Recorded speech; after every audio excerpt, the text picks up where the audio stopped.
Good morning and welcome to Questions for Judicial Candidates. I'm your host, Jeff Adelman. Today we're going to be speaking with Gary Dolgin, who's running for Circuit Court Judge in Hillsborough County. As you can see, he's coming to us via satellite, and I appreciate Gary being with us on the show today. Thank you, Gary. Good morning. Good morning, Jeff, and thank you for having me this morning. I appreciate the opportunity to discuss my candidacy with you. Well, if you could, tell us what drives you to want to serve the people of Hillsborough County as a Circuit Court Judge, Group 30. Well, I've been practicing law now going on 30 years. I'm a board-certified expert in marital and family law, and my goal is to serve on the family bench so I can help make decisions in the best interests of children and families. A judge literally has the opportunity to sometimes save lives. And in the context of family law, one of the cases that I had more than 20 years ago involved a client of mine named Tara, whose two young daughters were kidnapped by their suicidal father.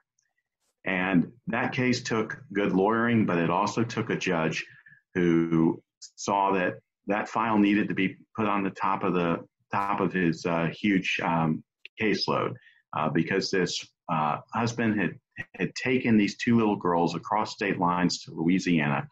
He had tried to kill himself previously, and we had to get an emergency order to get the children returned to Tara. And then with that order, we had to get counsel in Louisiana to get the judge to sign an order requiring the children be returned to her. And we had to get law enforcement to go out and pick up these girls. And fortunately, my client was able to get her daughters back safely. But it was not after, unfortunately, her husband followed her back to Hillsborough County, stalked them, and he eventually did kill himself on her birthday, his last act of domestic violence towards her. But over the past 20 plus years, I've kept in touch with Tara. She's raised her girls on her own. They have graduated from college with honors. And I'm just very proud today that she is out there helping me with my campaign. But that is an example of how a judge at that time knew that this case was so important and literally changed and perhaps saved the lives of these girls. And dealing with family law matters. I mean, we are really dealing with the most important issues of humanity. We are. We often say that family law is good people at their worst, and criminal law is bad people at their best. And those are the two areas of my practice. I started out my career as a prosecutor, and I also have served the state of Florida as a public defender. So I think that has been valuable experience being on both sides of the criminal courtroom. But and that's what I've enjoyed about my law practice is dealing with everyday people who are going through the most difficult time of their life. I mean, what else is there more difficult than going through a divorce or being charged with a crime, other than, the death of a close family member? I can't think of any other two things that could possibly be worse. And, in terms of your link to the Hillsborough County community, I mean, you're homegrown. You've lived your whole life in the area. My parents moved to Tampa when I was 2 years old. My dad was Tampa's first board-certified periodontist, Dr. David Dolgin. He passed away 11 years ago this month. He practiced for over 4 decades, practiced until the day that he died, when he was traveling overseas with my mother on a vacation in Thailand. My mother was a teacher at Plant High School, professor at the University of Tampa, and my brother, Dr. Sanford Dolgin, is an ear, nose, and throat surgeon here in town, and my sister, Sarah Kaplan, is an engineer with Microlumen. So very fortunate that everybody, after they went away to school, came back to Tampa. And my parents have 8 grandchildren. And so it's been nice that everybody's grown up here in Tampa now.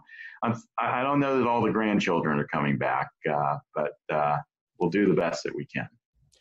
And how long have you been practicing law? This is 30 years in 2020. I graduated from the University of Florida Law School in 1990. I graduated from Emory University in Atlanta undergrad with a business degree in accounting.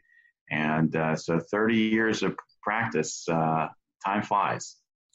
It sure does. And can you tell us a little bit about your practice? Well, as I said before, I started off as a prosecutor and a public defender, and then I opened up my own solo law practice. And I remember the first day very well. I actually wrote an article in the Hillsborough County Lawyer magazine, no runs, no clients, no errors. And I was real excited when the phone rang, thinking, okay, this a salesperson for the Yellow Pages calling. And but I worked hard. I met every lawyer that I could and said to him, if you don't want your family law case or your criminal law case, please send them to me. And gradually built up my practice. I was doing criminal at the beginning, then expanded to family law, and eventually became board certified in family law. And I've been board certified in family law since the year 2000. I'm one of only 2 in Hillsborough County and one of only a few hundred in the state of Florida that is a board certified expert in marital and family law. And we only have one other judge, I believe, in the history of Hillsborough County who is board certified in marital and family law. And I think that is such critical expertise to have, because most new judges in Hillsborough County are assigned to the family law division. It has not been their area of practice, and it's not the most desirable division to be placed in. But for me, that's my passion and my area of expertise, and that's where I believe that I could make a difference and an impact for the citizens of Hillsborough County. What does it mean to be board certified, Gary? What it means to be board certified is that you can hold yourself out as an expert in a particular area of law. Anyone can practice marital and family law if they're licensed to practice in Florida, but there's only 28 of us in Hillsborough County who've taken the extra step to become board certified. And what that and you can go to the Florida Bar's board certified website or my campaign website, garydolgin.com, to get every single specific. But in summary, you have to devote a major part of your practice to family law. You have to have had a minimum number of trials. At the time that I became board certified, you have to have at least 10 trials. You had to prepare another 15 for trial. You had to have 75 hours of advanced continuing education. You also had to have recommendations from judges who you've tried cases in front of and opposing lawyers, and you don't get to see what they write in their recommendations. There's a board certification committee, part of the Florida Bar, who sends out confidential questionnaires to judges and lawyers who are familiar with you, and then they ask them, can you give us some other names? And so you have a very substantial peer review. And then once you pass that, you have to take an 8-hour written examination, which is just not true, false, and multiple choice, but long essays as well, at least when I took it. And when I passed in the year 2000, I was one of 6 lawyers in the state of Florida to pass the exam that year. Now, I thought I was done with exams after law school, but this was one more exam. It was very challenging, but I'm very proud that I've done it because it shows my commitment to the practice of marital and family law, and it's a credential that I'm very proud of, and I think it makes a difference when you appear in front of a judge when they know that you're an expert in your area of the law. Well, given that you are an expert in your area of the law, how does that translate into what you would bring to the bench if you're lucky enough to be elected as a circuit court judge in Hillsborough County?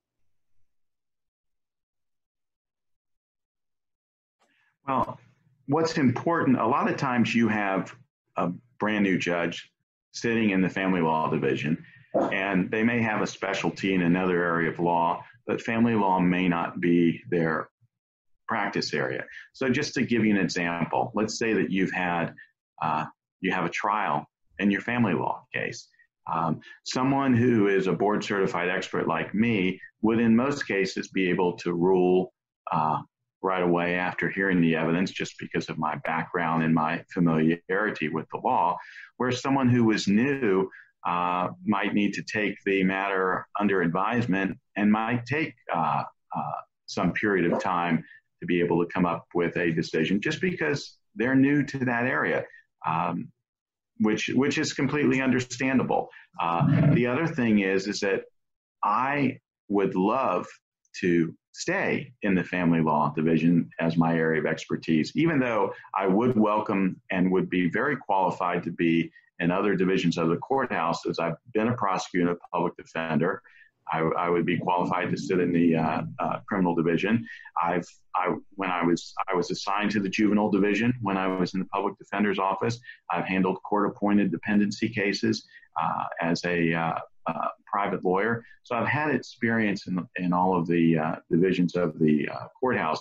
But sitting in the family law division would allow me to bring a unique credential to the citizens of Hillsborough County. And that's my goal and my hope if I'm elected this year. Can you talk a little bit about some of the services you've offered the legal community? In particular, I know that you are a voluntary arbitrator. Can you talk about that?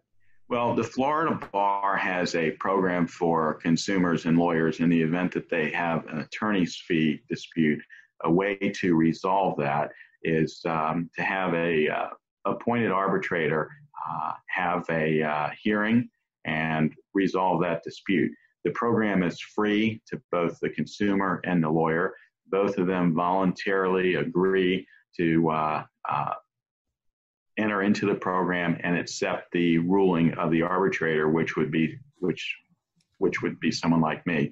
And I think it's an excellent program, and I think it's been good experience for me when I've done several arbitration cases.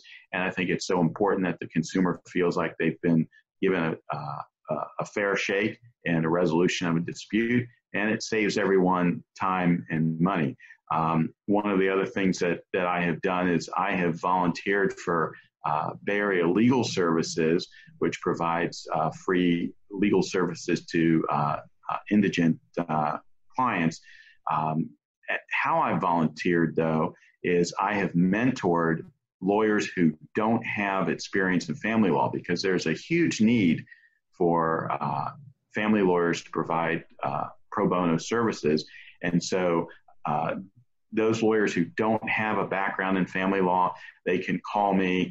We have lunch together. They bring their case information, what they're working on, their file, and I help them and mentor them so that they're able to effectively represent a pro bono client. So I'm very proud of that, and that I feel like I've been able to contribute to the both the legal and the community at large in that fashion. You're also a Florida Supreme Court mediator. That experience as a mediator, how does that help you if you were to be elected as a judge?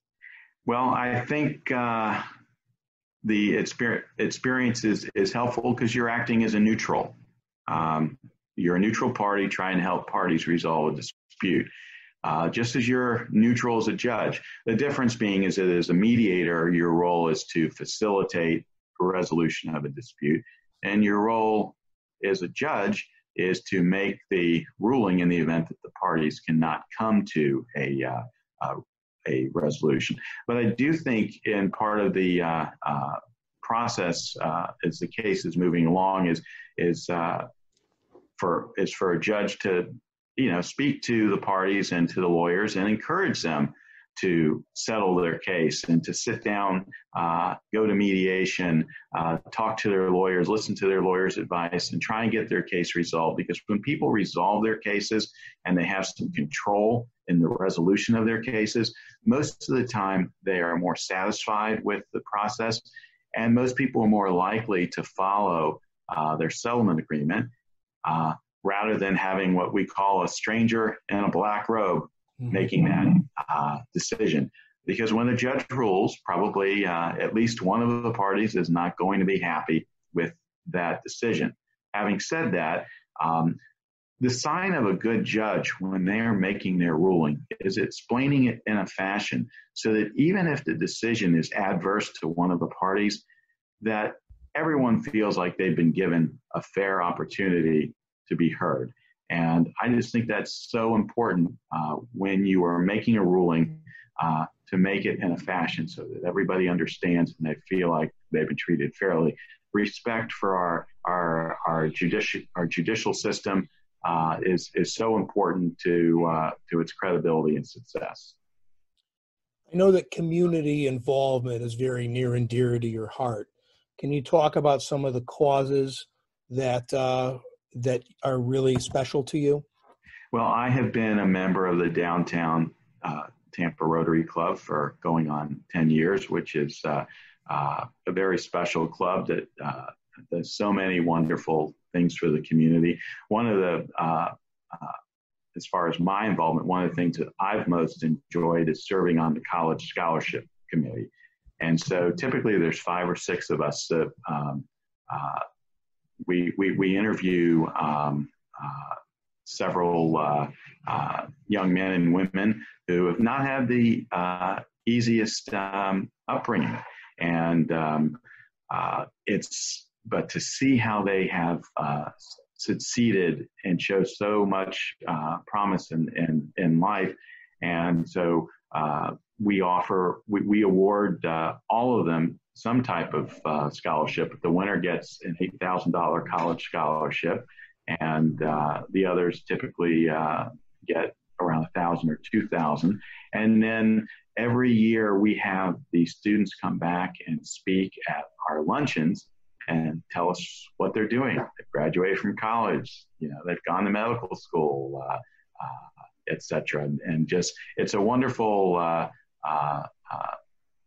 just one of my favorite things to participate in, because, all of us, either our parents or our grandparents or our great-grandparents came to this country sometimes without a college education. In my particular case, my grandparents came here without a college education.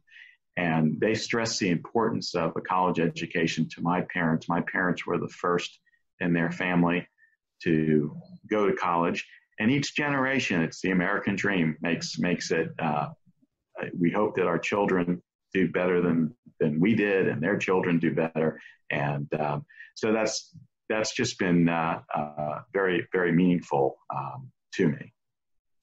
I neglected to ask you this, and this is something that I think is really very important. As an experienced criminal defense lawyer, prosecutor, and family law attorney, if you were to be a judge, what are some of the things that you would bring to the bench to try to improve the experience for the lawyers as well as the parties involved in these disputes?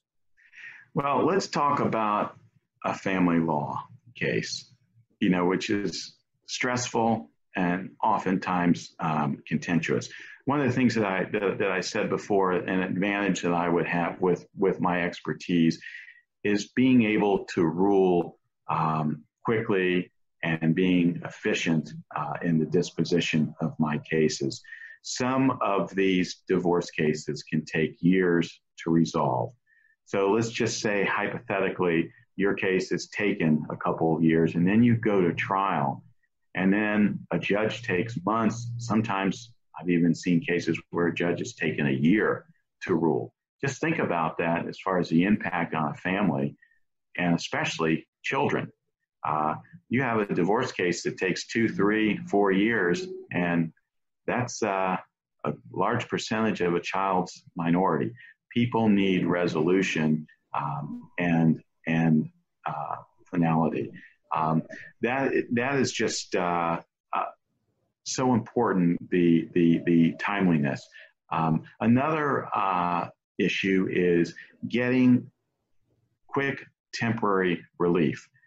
Take a situation where one spouse leaves the home, the parties get into a fight, and the spouse that is the primary breadwinner is not providing any support for the family, and maybe the mortgage isn't getting paid and the other bills aren't getting paid.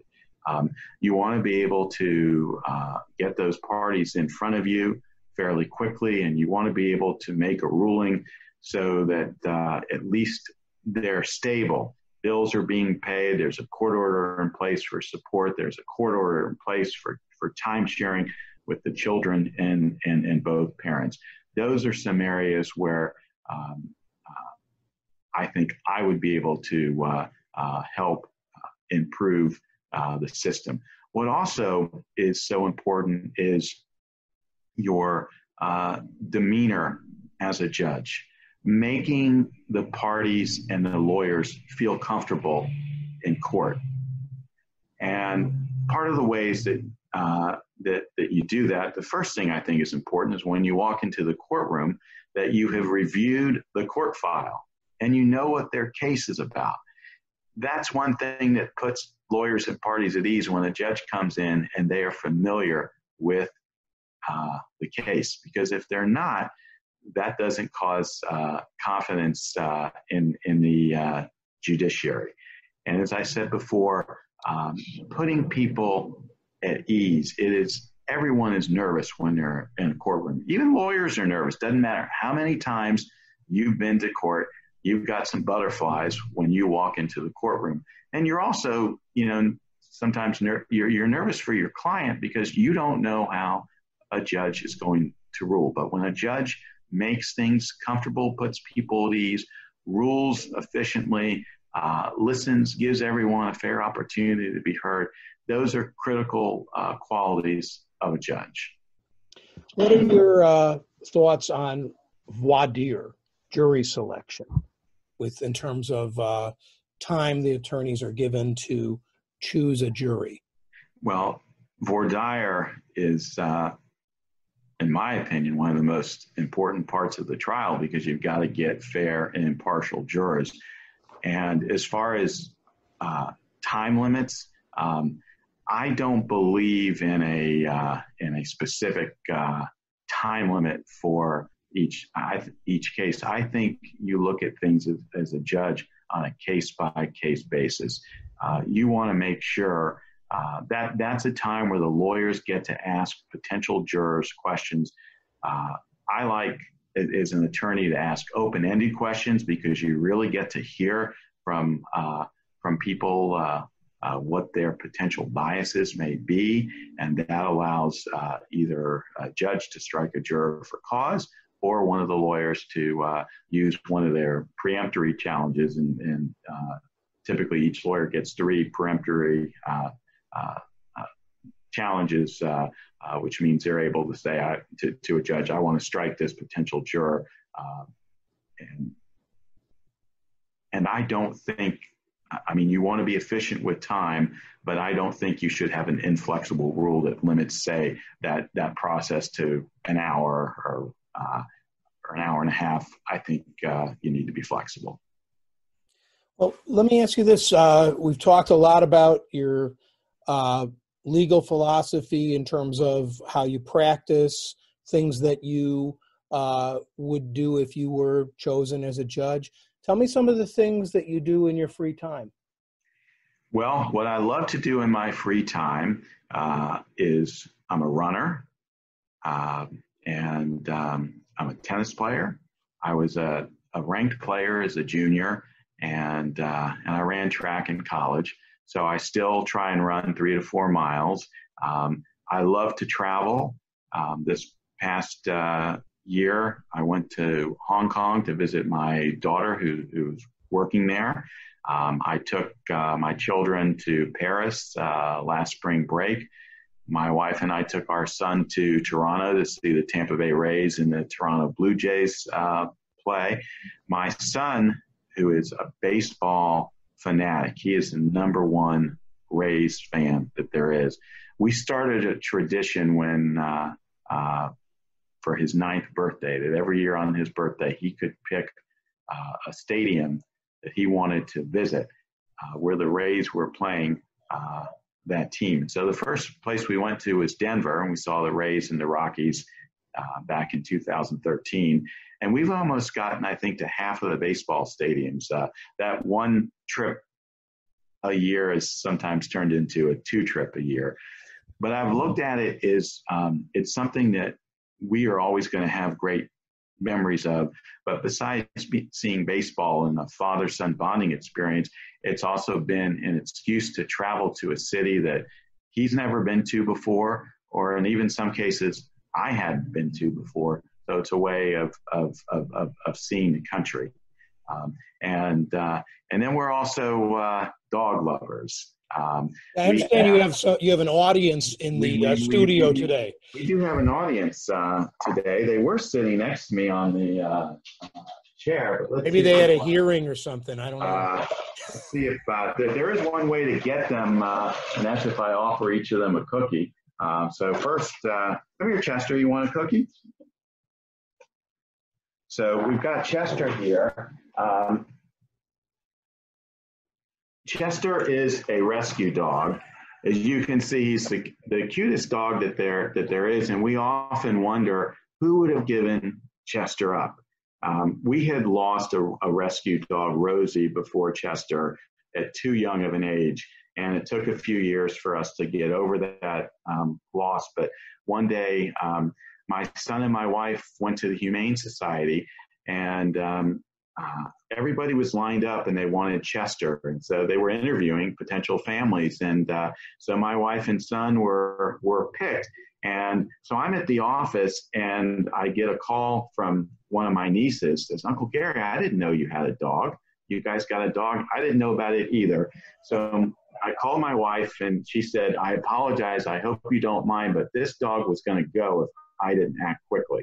So I'm very happy that she made the executive decision to bring Chester home, and he has been an absolute delight to our family. With so many dogs out there that need to be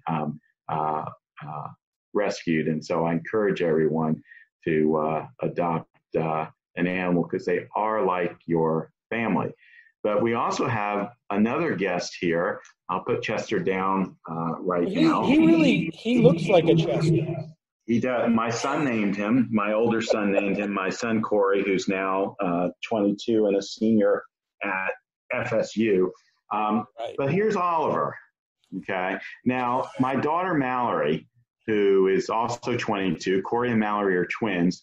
My daughter moved to New York to begin a modeling career when she was 16 years old, and also finished high school online and made straight A's.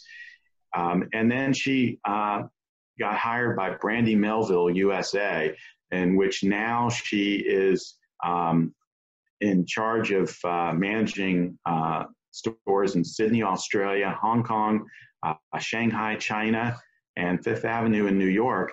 And she's opening up a brand new store in Sydney right now. That's incredible. So she wanted her own puppy, and my wife and I said, do not get a puppy. You're going to be traveling overseas, and you're just not going to have time to take care of them. Well, she didn't listen to us. So she got Oliver, and you got Oliver. And so when she was sent overseas, she brought Oliver home to us. It was only going to be for a short period of time, but then she was doing so well at her job that they wanted her to go to another overseas location. So now, yes, we have Oliver, and someday when she's going to want Oliver back, that is going to be a difficult conversation to have, because Oliver is a true member of the family now too, and he and Chester get along. And then my older son Corey also adopted a bunny. So we've got 2 dogs and a bunny. They're a very special part of our lives. So Chester and I appreciate them making time in their busy schedules yes, to come on the air. Between eating cookies and going to the dog park and sleeping, they do have a very busy day. Well, the election is August 18th, 2020. I would encourage everybody to get involved, make sure that you vote. In terms of this is a nonpartisan election, so whether you're a Democrat or a Republican, it doesn't matter. You don't have to have a party affiliation to vote in this, right?